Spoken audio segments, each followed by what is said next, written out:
प्रिय विद्यार्थियों, कक्षा 10 क्षितिज बुक से गद्य भाग से पाठ नंबर 10 लेकर करके हम उपस्थित हुए हैं। अब हम पढ़ने जा रहे हैं स्वयं प्रकाश के लेखक परिचय के बारे में कि इनका जीवन काल कैसा रहा। तो हम पढ़ते हैं स्वयं प्रकाश के जीवन बारे में। स्वयं प्रकाश का जन्म सन 1947 में इंदौर, जो कि मध्य प्रदेश में है, वहाँ पे हुआ। मैकेनिकल इंजीनियरिंग की पढ़ाई करके एक औद्योगिक प्रतिष्ठान में नौकरी करने वाले स्वयं प्रकाश का बचपन नौकरी का बड़ा हिस्सा राजस्थान में बीता। यानी कि उनका नौकरी और बचपन का जो कार्यकाल था वो राजस्थान में ही हुआ। फिलहाल अपने स्वैच्छिक सेवानिवृत्ति के बाद, यानी सेवानिवृत्ति होता है कि स्वेच्छा से रिटायर लेने के बाद, वे भोपाल में रहते हैं और वसुधा पत्रिका के संपादन से जुड़े हुए हैं। वसुधा ये एक अखबार का नाम है, उसके संपादक के पद पे ये कार्य कर रहे हैं। 8वें दशक में उभरे स्वयं प्रकाश आज समकालीन जो कहानी के महत्वपूर्ण हस्ताक्षर हैं, उनके 13 कहानी संग्रह प्रकाशित हो चुके हैं, जिनमें सूरज कब निकलेगा, आएंगे अच्छे दिन भी, आदमी जात का आदमी और संधान उल्लेखनीय है। उनके बीच में विनय और ईंधन उपन्यास चर्चित रहे हैं। उन्हें पहल सम्मान, बनमाली पुरस्कार, राजस्थान साहित्य अकादमी पुरस्कार आदि पुरस्कारों से और सम्मानित किया जा चुका है। मध्यवर्गीय जीवन के कुशल चितेरे स्वयं प्रकाश की कहानियों में मध्य वर्ग के जीवन के कुशल चितेरे मतलब मध्य वर्ग के जो लोग हैं, जो न अमीर हैं न गरीब हैं, यानी कि गरीबी जीवन को जीते हैं, उनका एक सजीव चित्र इन्होंने प्रकाशित अपनी कहानियों में किया है। वर्ग शोषण के विरुद्ध चेतना है, यानी कि उनका शोषित वर्ग जो शोषण करता है उनको जागृत करने के लिए चेतना और एक जागरण लेख लिखा है। तो हमारे सामाजिक जीवन में जाति, संप्रदाय और लिंग के आधार पर और भेदभाव के खिलाफ इन्होंने और प्रतिकार का स्वर व्यक्त किया है। रोचक किस्सा गोई शैली में, यानी कि रोचक, अच्छी लिखने वाली, प्रिय लगने वाली, किस्सा गोई यानी कि कहानी की शैली में और लिखी गई उनकी कहानियां हिंदी की वाचिक परंपरा को और विकसित करती हैं। चारों ओर, अब इनकी जो हम पढ़ने जा रहे हैं उस रचना का नाम है नेताजी का चश्मा, और उसमें मूल संदेश क्या है उसके बारे में बताया गया है।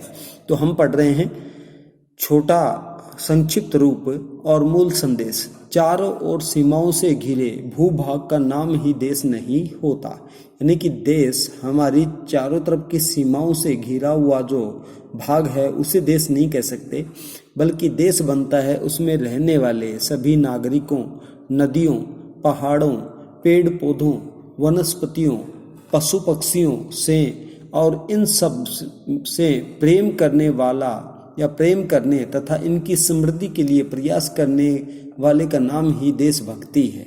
जैसे कि नेताजी का चश्मा कहानी कैप्टन चश्मे वाले के माध्यम से देश के करोड़ों नागरिकों के योगदान को रेखांकित करती है।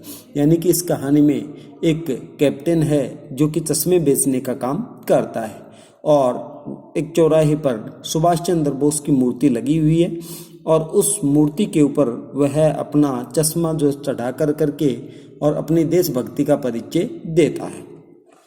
जो इस देश के निर्माण में अपने अपने तरीके से सहयोग करते हैं, यानी कि प्रत्येक व्यक्ति जो है और इस देश के लिए अपने अपने तरीके से सहयोग करता है। कोई किसी रूप में, कोई सरकारी नौकरी कर करके, कोई गांव में सेवा कर करके, कोई किसी गरीब इंसान की मदद करके, ये सब जो है देशभक्ति के कार्य हैं। कहानी ये कहती है कि बड़े ही नहीं, बच्चे भी इसमें शामिल हो सकते हैं। जरूरी नहीं है कि बड़े लोग ही और इस देशभक्ति में शामिल हों, बल्कि छोटे जो बच्चे हैं वो भी जो अपनी देशभक्ति का परिचय और दे सकते हैं किसी भी कार्य को करके। तो हम पढ़ रहे हैं अब नेताजी का चश्मा। तो शुरू करते हैं नेताजी का चश्मा कहानी के बारे में वर्णन। हवलदार साहब को हर 15वें दिन कंपनी के काम के सिलसिले से और उस कस्बे से गुजरना पड़ता था। यानी कि एक हालदार साहब नाम का एक व्यक्ति है और 15 दिन और वो कंपनी के काम से और उस कस्बे से और गुजरा करता है। यानी कि महीने के 15 दिन में और कंपनी के काम से उस कस्बे के और अंदर से गुजरता है। जिसे पक्का मकान कहा जा सके वैसे कुछ ही मकान और जिसे बाजार कहा जा सके वैसा ही एक बाजार भी था। यानी कि कुछ पक्के मकान थे, बाकी कुछ कच्चे थे और एक बाजार की तरह ही कुछ दुकानें थी वहाँ पर। कस्बे में एक लड़कों का स्कूल भी था, एक लड़कियों का स्कूल, एक सीमेंट का छोटा सा कारखाना, 2 ओपन एयर सिनेमा घर और एक ठो नगर पालिका भी थी। यानी कि नगर पालिका जो कि स्वच्छता का काम करती है, एक वो भी थी। नगर पालिका थी तो कुछ न कुछ करती भी रहती थी।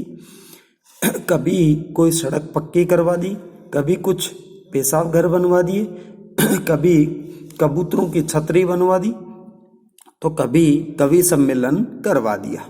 इसी नगर पालिका के किसी उत्साही बोर्ड या प्रशासनिक अधिकारी ने एक बार शहर के मुख्य बाजार के कुछ मुख्य चौराहे पर नेताजी सुभाष चंद्र बोस की एक संगमरमर की प्रतिमा लगवा दी। प्रतिमा होता है मूर्ति, यानी कि संगमरमर की जो है एक मूर्ति लगवा दी। यह कहानी उस प्रतिमा, उस मूर्ति के बारे में है, बल्कि उससे भी एक छोटे से हिस्से के बारे में है। यानी कि उसी जो है मूर्ति के बारे में ये कहानी है, बल्कि एक उसके छोटे से हिस्से के बारे में कहानी है।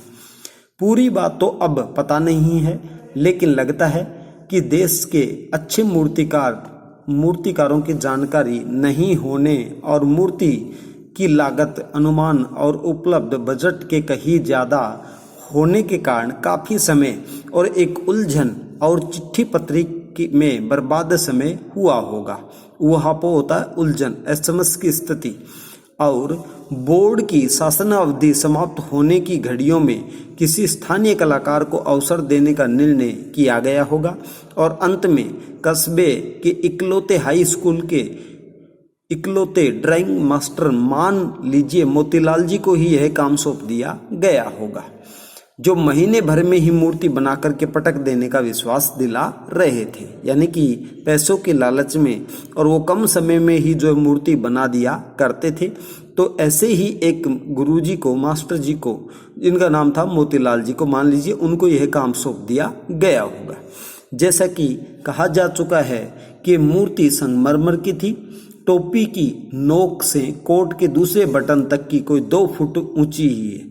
यानी कि सर की जो टोपी है वहां से लेकर के और छाती के जो शर्ट के 2 बटन होते, कोट के जो 2 बटन होते हैं, इतनी ही उसकी लंबाई थी, जिसे कहते हैं बस्ट, और सुंदर थी।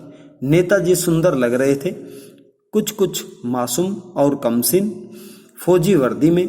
मूर्ति को देखते ही दिल्ली चलो और मुझे खून दो वगैरह याद आने लगते थे। यानी कि ये 2 नारे उनके द्वारा, सुभाष चंद्र बोस के द्वारा दिए गए थे कि दिल्ली चलो, दिल्ली दूर नहीं है, और तुम मुझे खून दो, मैं तुम्हें आज़ादी दूंगा।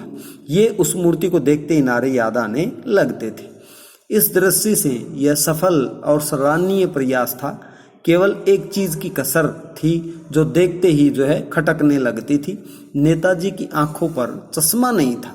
यानी कि चश्मा तो था, लेकिन संगमरमर का नहीं, एक सामान्य और सचमुच के चश्मे का चौड़ा काला फ्रेम मूर्ति को पहना दिया गया था। हौलदार साहब जब पहली बार इस कस्बे से और गुजरे तो चौराहे पर पान खाने रुके, तभी उन्होंने उसे लक्षित किया, यानी कि उसकी ओर देखा, और उनके चेहरे पर एक कौतूहल भरी मुस्कान फैल गई, यानी कि व्यंग्यात्मक हल्की सी मुस्कान फैल गई। वाह भाई, यह आइडिया भी ठीक है, मूर्ति पत्थर की लेकिन चश्मा रियल यानी कि वास्तविक। जीप कस्बा छोड़कर के आगे बढ़ गई। तब भी हौलदार साहब इस मूर्ति के बारे में ही सोचते रहे और अंत में इस निष्कर्ष पर पहुंचे कि कुल मिलाकर के कस्बे के नागरिकों का यह प्रयास सराहनीय ही कहा जाना चाहिए। यानी कि यह जो उन्होंने प्रयास किया था यह सराहनीय ही कहा जाना चाहिए कि किसी तरह से मूर्तिकार ने और वो जो है चश्मा लगाना भूल गया, लेकिन यहाँ नगरवासियों ने जो है उस चश्मे की पूर्ति को पूरा किया और अंत में इस निष्कर्ष पर पहुंचे कि कुल मिलाकर के कस्बे के नागरिकों का यह प्रयास जो है सराहनीय है और मैं तो मूर्ति के रंग रूप या कद का नहीं है, उस भावना का है, वरना तो देशभक्ति भी आजकल मजाक की ही चीज होती चली जा रही है। दूसरी बार जब हौलदार साहब उससे उधर से गुजरे तो उन्हें मूर्ति में कुछ अंतर दिखाई दिया। ध्यान से देखा तो पाया कि चश्मा दूसरा है। पहले मोटे फ्रेम वाला चौकोर चश्मा था, अब तार के फ्रेम वाला गोल चश्मा है। हवलदार साहब एक कौतुक और बड़ा, और वाह भाई क्या आइडिया है, मूर्ति कपड़े नहीं बदल सकती लेकिन चश्मा तो बदल ही लेती है। चलिए नेक्स्ट वीडियो में देखते हैं।